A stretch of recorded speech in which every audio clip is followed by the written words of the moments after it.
Welcome parents of grade 7 humanities students. As homework tonight, I've asked students to take you on a tour of our humanities Moodle course. This is an online learning system. In Humanities 7, we are working in a blended environment. That means that students are doing lots of traditional classroom-based activities. They'll be doing projects this year, doing a lot of work in their binder, certainly, and doing lots of text-based reading in class. But as well, we have this online component where we'll take ideas from discussions and things that we're doing in class and produce work here in the online place. It's great for students who sometimes struggle with organization. Things that are posted here do not get lost. You have a record as a parent of how your child's writing is progressing over time as we work in discussion forums, and you can look at students' posted assignments.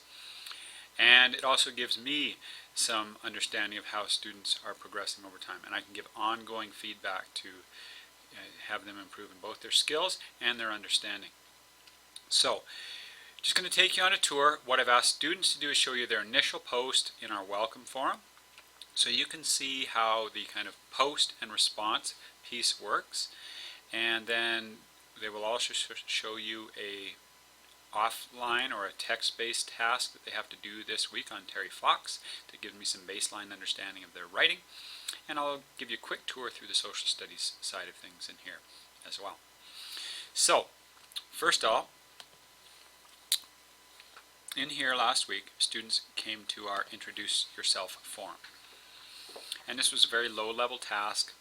It just asked students to tell me a little bit about themselves, maybe something they did this summer or hobbies that they have, and then give some indication of a Canadian that they admire or a time in Canadian history that they would like to be part of, and support that idea with some reasons why they would like to do that. So it wasn't a, this isn't a high stakes task.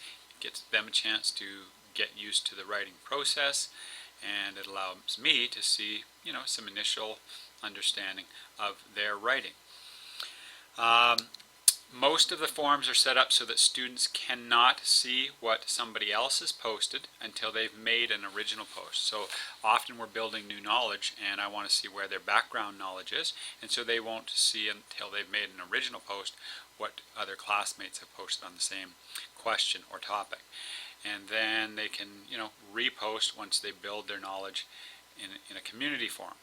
So they will take you in here. You can see their original post and my response. And one thing that's important to understand too is they won't always get feedback from me. In fact, my voice will become less of an authority as the course moves on and students build and learn from each other.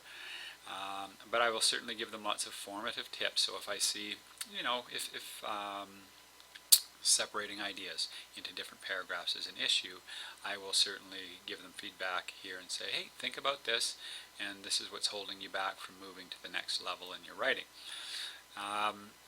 So that's important to understand that students won't expect me to respond to every little piece of writing that they put in here as well. Another advantage is that I'm out of the building a lot as an administrator, and this allows me certainly to stay connected, and I can see students even working when I'm away at a meeting in High River or something like that.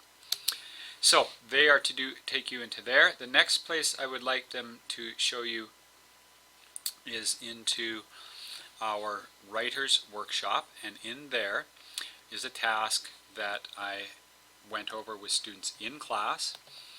And it's going to give me some baseline information about where they are as a functional writer. And so they will take you into this Terry Fox as a hero section, and you can read what the assignment task is, and this is due on Friday of this week, so you can have a chance to talk with your child about, okay, what are the components of a big really solid paragraph. They're to do 3 paragraphs on why Terry Fox is a hero. Do they have a main idea in each paragraph? Are they supporting that main idea with details and evidence? And are they transitioning into the next paragraph? So this just gives me a place to start and to see where challenges are for different students in their individual writing pieces. Lastly, I would like you to have a chance to look this evening at the Humanities tab.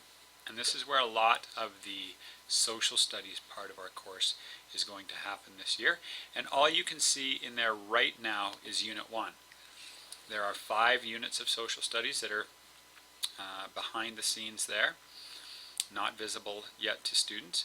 And so I would like you to have a chance to read through what are the objectives of Unit 1, what are some of the tasks and activities students will be asked to do in Unit 1, and those can be seen here.